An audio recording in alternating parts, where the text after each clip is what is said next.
ಆಳ್ದಂತ ನಾಡಿನ ಅವ್ರು ಕಟ್ಟಿದಂತ ಸಾಮ್ರಾಜ್ಯ ಇದೆ. ಈ ಸಾಮ್ರಾಜ್ಯದಲ್ಲಿ ಎಲ್ಲ ಏನೇನು ನಡೆದಿದೆ ನಿಮಗೂ ತುಂಬಾ ಚೆನ್ನಾಗಿ ಗೊತ್ತು. ಆದ್ರೆ ನಾವು ಇವತ್ತಿಗೂ ನೆನೆಸ್ಕೊಳ್ತೀವಿ. ಯಾಕಂದ್ರೆ ನಾನೊಂದು 3 ಹೆಸರು ಹೇಳಕ್ ಇಷ್ಟಪಡ್ತೀನಿ. ಯಾಕಂದ್ರೆ ಅದೊಂದು ಈ ಪಾಸಿಟಿವ್ ವೈಬ್ಸ್ ಅಂತ ಹೇಳ್ತಾರಲ್ಲ ಆ ತರ ಅವರೆಲ್ಲ ಈ ನಾಡಿಗೋಸ್ಕರ ದುಡ್ದಂತವ್ರು, ಶ್ರಮಿಸಂತವ್ರು, ಮಡ್ದಂತವ್ರು. ಅದು ಕೃಷ್ಣದೇವರಾಯರಾಗಿರ್ಬೋದು, ಸಂಗೊಳ್ಳಿ ರಾಯಣ್ಣವರಾಗಿರ್ಬೋದು, ಇಲ್ಲ ಅಂತಂದ್ರೆ ಮಧುಕರಿ ನಾಯಕನೂ ಆಗಿರ್ಬೋದು.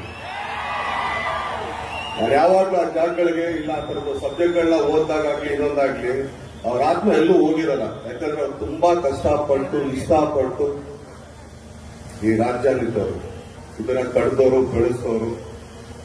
ಅವ್ರ ಆತ್ಮ ಇಲ್ಲೇ ಯಾವುದೋ ಒಂದು ರೂಪದಲ್ಲಿ ಎಲ್ಲೋ ನಮ್ಮ ಕಡೆನೇ ಇರ್ತಾರೆ, ನಮ್ಗಳ ಜೊತೆನೇ ಇರುತ್ತದೆ.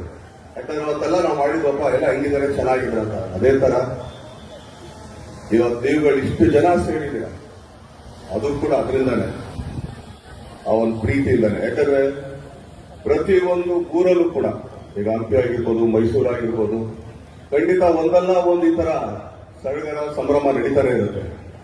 ಈಗ ಮೈಸೂರು ದಸರಾ ತಗೊಳ್ಳಿ, ಈಗ ಹಂಪಿ ಉತ್ಸವ ತಗೊಳ್ಳಿ, ಇಲ್ಲ ಉತ್ತರ ಕರ್ನಾಟಕದ ಯಾವುದೇ ಭಾಗ ತಗೊಳ್ಳಿ, ಪ್ರತಿಯೊಂದು ಕಡೆ ಏನೋ ಒಂದು ಉತ್ಸವ ನಡೀತಾ ಇರುತ್ತೆ. ಅದು ಯಾವತ್ತೂ ಕೂಡ ಆ ರಾಜ್ಯ ಆಳ್ದಂತ ಮೇಲೇನೆ ಇರುತ್ತೆ, ಆ ಸುತ್ತೂನೇ ಇರುತ್ತೆ. ಸೊ ಆದ್ರಿಂದ ನಾವು ಇಲ್ಲಿ ಸೇರಿರೋದಕ್ಕೂ ಕೂಡ ಬಲವಾದ ಒಂದು ಕಾರಣ ಇದೆ. ಏನಕ್ಕೆ ಇದನ್ನ ಹೇಳ್ತಾ ಇದ್ದೀನಿ ಅಂತಂದ್ರೆ, ಇವತ್ತಿನ ಬರೋದಕ್ಕೆ ಮೊದಲನೇ ಕಾರಣನೇ ನನ್ನ ಪ್ರೀತಿಯ ಅಣ್ಣಕ್ಕಿಂತ ಹೆಚ್ಚಾಗಿ ಇನ್ನೇನೇ ಪದ ಹೇಳಿದ್ರು ತುಂಬಾ ಕಮ್ಮಿನೇ. ನೀವೆಲ್ಲ ಆಕ್ಚುಲಿ ಪ್ರೀತಿನ ನಮ್ಮನ್ನ ಬಾಸ್ ಅಂತೀರಾ, ನಾವು ಭಯ ಅಂತ ಹೇಳ್ತೀವಿ. ಅದು ನಮ್ಮ ಸಮೀರ್ ಬೈಗೆ ಹೋಗ್ಬೇಕು ಅಂತ ಹೇಳ್ತೀನಿ. ಏನಕ್ಕೆ ಅಂತಂದ್ರೆ ನೇತಿಕೆ ಏನಕ್ಕೆ ಅಂತಂದ್ರೆ ಯಾರ ಹತ್ರ ಅಷ್ಟು ಬೇಗ ನಾನು ಸೋಲಲ್ಲ.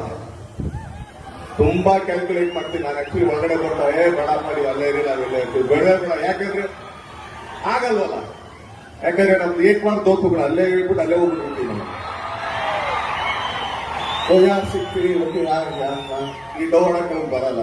ಇಷ್ಟ ಆದ್ರೆ ತುಂಬಾ ಇಷ್ಟದಿಂದ ಹೇಳ್ತೀನಿ, ಕಷ್ಟ ಆಗಪ್ಪ ಅಲ್ಲೇ ಕೊಡಪ್ಪ ನಾನು ಇಲ್ಲೇ ಇಟ್ಬಿಡ್ತೀನಿ ಅಂತ ಹೇಳ್ತೀನಿ. ಹೇಗೆ ಅವ್ರ ಮೇಲೆ ಅಷ್ಟೊಂದು